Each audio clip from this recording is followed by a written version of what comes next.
Many healthcare advances that have shaped modern life have their origins at Johnson & Johnson, founded by three brothers in 1886. To tell that story, we have to go back to the beginning, in 1861, at the start of the American Civil War. Crystal Lake, Pennsylvania. A family with 11 children and 2 sons already in the Union Army wanted to keep their third son safe and out of the conflict. So they sent 16-year-old Robert Wood Johnson to apprentice in the apothecary shop owned by relatives in upstate New York. Their decision changed the course of young Robert's life. His apprenticeship turned into a lifelong mission to improve healthcare.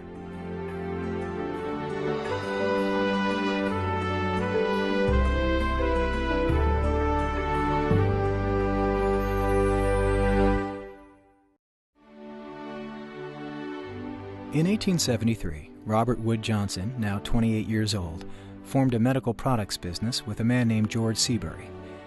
In 1876, the United States celebrated its 100th birthday with the Centennial Exhibition, a World's Fair in Philadelphia, Pennsylvania. Robert attended, representing Seabury and Johnson. While he was there, Robert heard a lecture given by the noted English surgeon Sir Joseph Lister. In the 1860s, operating rooms were not sterile and surgical survival rates were tragically low. Lister had taken Louis Pasteur's discovery that invisible germs cause infection and applied it for the first time to surgery. Lister's radical idea that surgery should be sterile inspired the now 31-year-old Robert Wood Johnson with a new business opportunity: to manufacture the first mass-produced sterile surgical dressings and sterile sutures, and save the lives of surgery patients.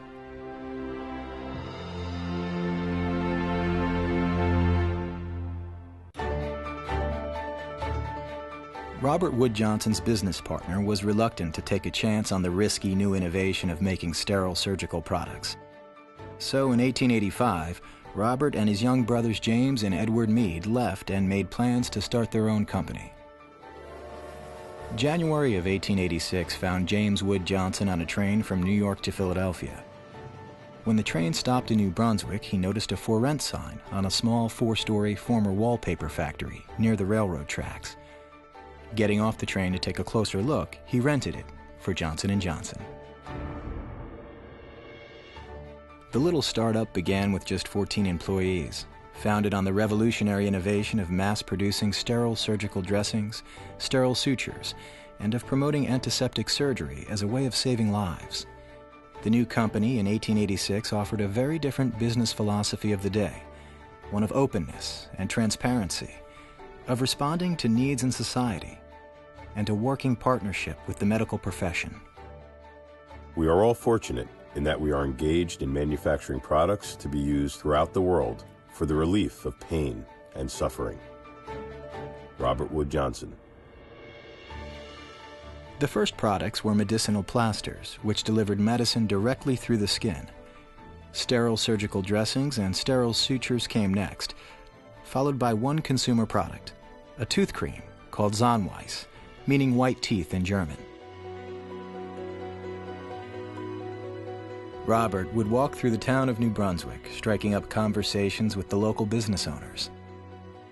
On one such occasion, he entered the Opera House Pharmacy and took an immediate liking to the pharmacist, Fred B. Kilmer. Johnson and Kilmer shared an interest in Sir Joseph Lister's theories and a passion to improve healthcare. Eventually, Robert persuaded him to join Johnson & Johnson, where Kilmer became the scientific director from 1889 to 1934.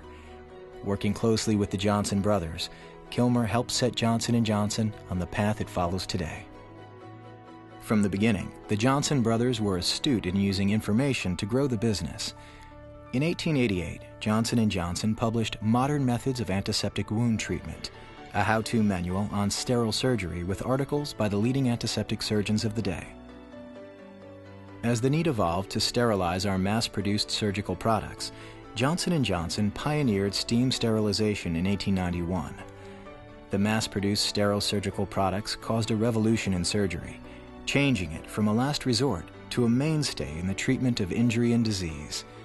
Johnson & Johnson brought sterile surgery to the United States and across the world.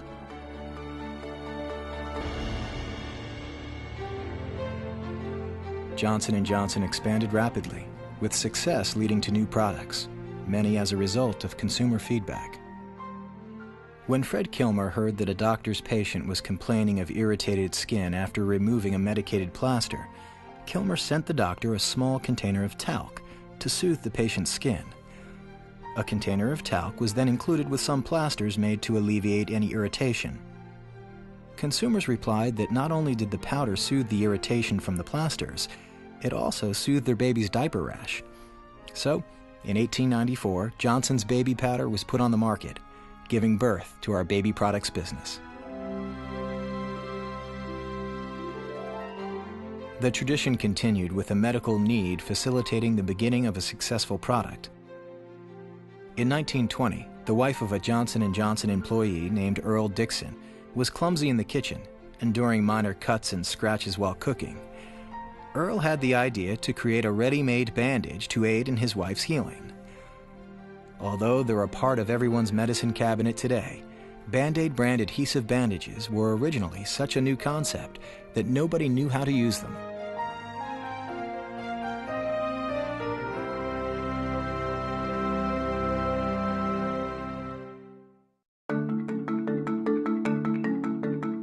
First aid became a great need in the country, spurred on by the building of the Transcontinental Railroad in the late 1800s. While traveling through the Rocky Mountains by train, Robert Wood Johnson struck up a conversation with the railway surgeon. The surgeon said that railroad workers were often injured from accidents in remote areas and far away from medical help. Robert listened, and in response, Johnson & Johnson created the first aid kits. These were followed in 1901 with the first aid manuals, researched and written by Fred Kilmer. As the new year of 1910 began, Johnson & Johnson was almost 25 years old. The company continued to expand with growing product lines and a thriving export business. Therefore, the sudden passing of company founder Robert Wood Johnson that January, after a brief and unexpected illness, came as a shock. Fred Kilmer, in writing about his good friend, said, "When once convinced that an article which he could manufacture would save life and prevent suffering, he caused it to be manufactured and placed before the medical profession, irrespective of any consideration of profit." James Wood Johnson took over as president. He and the management team his brother had put in place ensured that Johnson & Johnson continued with the same business philosophy of putting patients and consumers first. Following his father's death, Robert's teenage son, also named Robert Wood Johnson, joined the company full-time, beginning as a mill hand in the company's powerhouse. Robert shared his father's passion. He worked hard and learned quickly. Developing an easy rapport with the workers, they adopted him as one of their own. In 1911, the company was producing 90% of all the cotton, gauze, and bandages used throughout the world. A decade later, with the understanding of how important a global economy would be in healthcare, young Robert and his brother Seward took a year-long worldwide research trip to assess business conditions. Robert strongly believed that global decentralized expansion would help us grow into the future. He knew that locally managed operating companies were closer to their customers and markets, and it served his motto, "Be as local as you can be." Robert moved into the leadership role at Johnson & Johnson when his Uncle James retired in 1932. His leadership began during the depths of the Great Depression, when a sense of the world was greatly changed. Robert held fast to the fundamental business philosophy and governing values put in place by his father and uncles, and steered the company successfully through this dark time. His outspoken philosophy and his leadership attracted the notice of President Roosevelt. During World War II, Johnson was made a brigadier general and appointed by Roosevelt to lead the smaller War Plants Corporation in Washington, D.C. During the industrial era, Johnson was a lone voice talking about corporate social responsibility, and yet he would not be deterred. He continued to think, write, and speak openly about the social responsibilities of business. Out of the suffering of the past few years has been born a public knowledge and conviction that industry only has the right to succeed where it performs a real economic service and is a true social asset. It is to the interest of modern industry to realize that service to its customers comes first, service to its employees and management second, and service to its stockholders last. General Robert Wood Johnson. In 1943, Johnson published this set of principles as our credo. He declared that moving forward, our credo would be the guiding principles within the company's philosophy, putting patients and consumers, employees, and the community before our final responsibility to our stockholders. Our credo became the heart of the culture within Johnson & Johnson. It was in 1963 that Robert Wood Johnson stepped down as chairman and CEO. He had left an indelible mark. His successors have continued to increase our capacity to meet unmet needs in human health and care for the community, a legacy that goes back to the beginning of the company.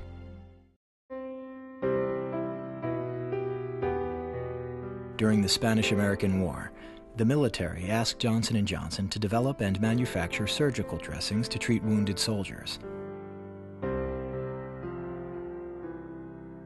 When the need exceeded what the Army had contracted with us to produce, the management of Johnson & Johnson supplied additional dressings at no cost, because they were needed to save lives.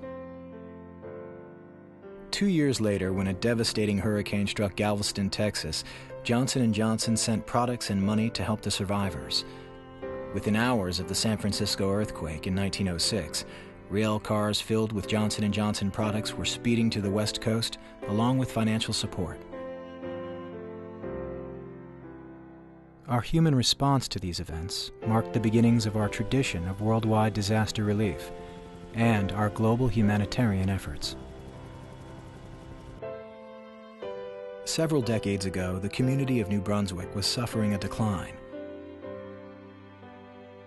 During this period, our company had to decide where to locate the new world headquarters being built.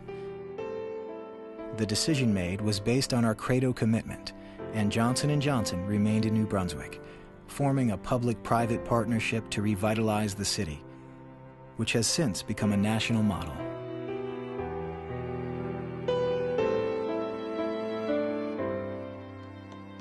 Our heritage helping the community also includes our tradition of employee volunteers, going back over 100 years, and it remains one of the traditions that unites our employees around the world.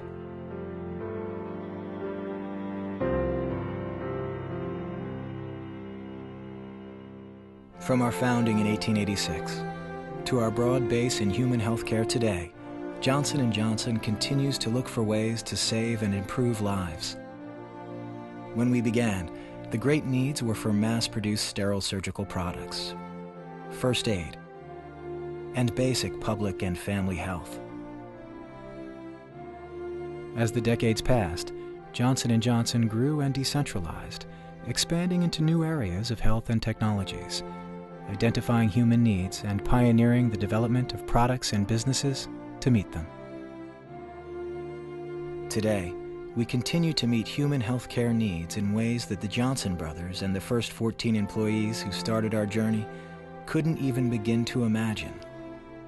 As we continue to build on their legacy, future generations at Johnson & Johnson will continue to care for the world in ways that we cannot even begin to imagine today. The world will continue to be healed, one person at a time. And the human element inherent in that makes all the difference.